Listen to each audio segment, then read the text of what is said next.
Hip-Hop. Hip-Hop, hip-hop, hip-hop, hip is bigger than hip-hop back.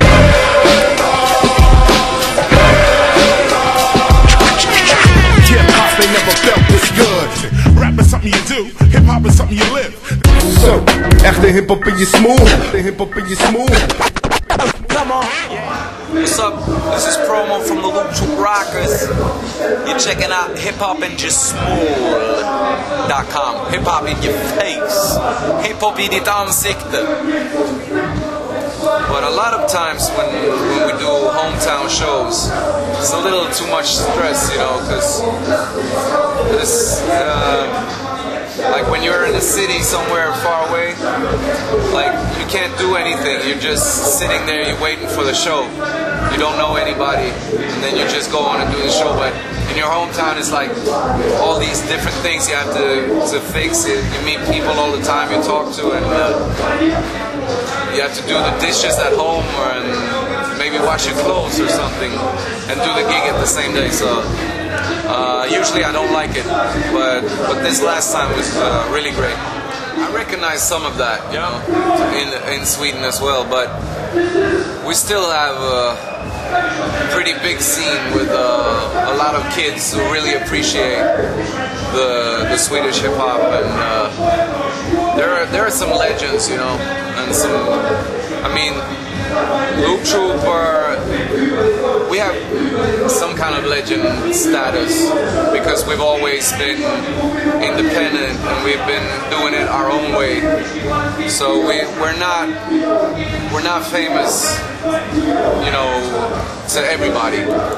These last days, when I've been walking around in Malmö, everybody's been like, "Ah, you were great this Saturday," and you know, everybody recognized me because of the beard. But really, yeah. There are other artists like Timbuktu, for example. He's huge all over, you know, not just between the hip hoppers or something.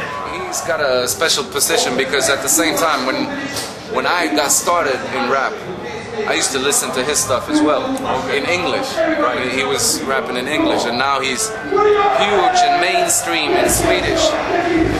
But still, you know, he's got a message. So I think you can also, like you said, there's a different sound between the Looptroop and between the Promoe sound. Yeah.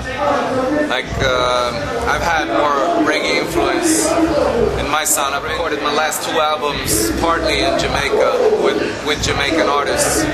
I used to be a hip-hop head. I didn't want to listen to anything but hip-hop, you know. I hated all kind of other music, you know, other kinds of music. But then I got into reggae around 93, 94 or something. But I don't think you can hear it in the music back then. It took a while for it to come out in the music, maybe with my first solo album, Government Music or something. And Looptroop has always, the sound in Looptroop has always been very tied to MB's sound because he makes all the music for Looptroop. I don't know, we had a very important era around 98 where we were so influenced by Company Flow and that whole New York Rockers movement, which made us wanted to be independent and made us start our own label, David vs. Goliath, in '98. I mean, we had been putting out records before that on our own, but we didn't call it anything, we just put it out. You know, in the beginning I only liked the political stuff. I couldn't listen to love songs. But then, you know, my perspective broadened, and now, like, Gregory Isaacs is one of my biggest heroes or whatever. In the beginning, I did like some Bob Marley stuff in the beginning, like some of the political stuff, but that was also difficult because at the same time I was seeing these kids at school walking around with the Bob Marley t-shirt, and I didn't like what they represented, so I thought, okay, Bob Marley couldn't be for me. You know, not until I started listening and understanding the lyrics, but maybe, yeah, actually it was was the 80s stuff, or early 90s. I'm not sure what year it came out, maybe early 90s. Yeah. With Coco T, Home T, and Shabba Ranks and those guys when they did Pirates Anthem, for example.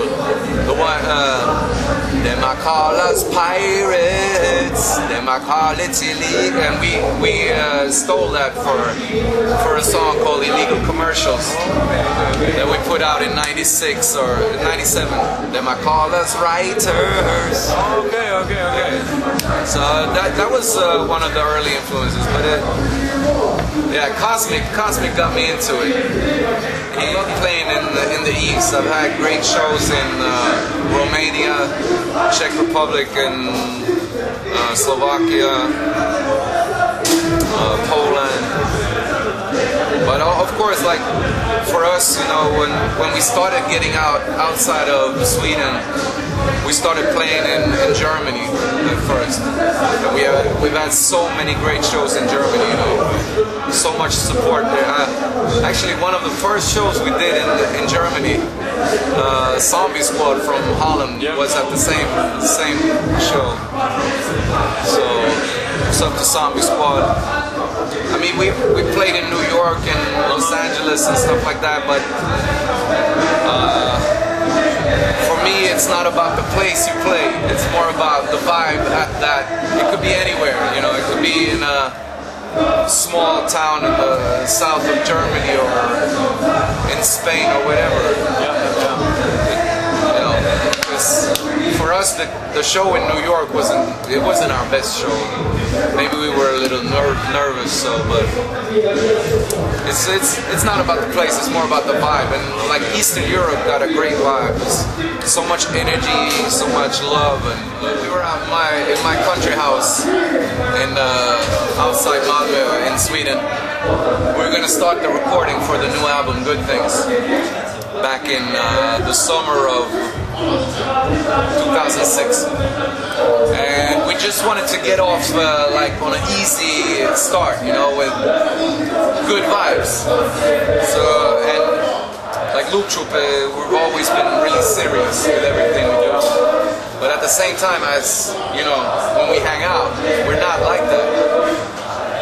It might seem like that in the music, but we're really, you know, just playing around a lot as well. So we thought, okay, let's start by doing a cover, you know, just to get started.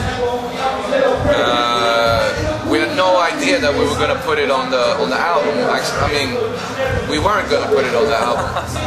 And we were talking about different songs, and we didn't want to pick a song that we loved because it's hard to cover a song that you love. Right? It's already so good. And Living on a Prayer is a good song, but it's not a song that we love. It's more a song that we heard when we were kids. So everybody had a relation to it, right? But we didn't really love it. So the sentimental value. Yeah, so it was easy to just do it without feeling like, oh fuck, we fucked up the song. We felt like, yeah, we're gonna do it, fuck it. And we weren't gonna put it on the album, but then we played it to a lot of our friends, and we got good reactions from it. And also it fits with the new album because the new album is different from our old albums. Then again, all Looptroop albums are different from each other, but this one has the building with MB singing on it and kind of up-tempo pop rock track. It has Naive, which is like almost like a Euro disco techno house track. And so we have all these different tracks, and in that way this one fit as well.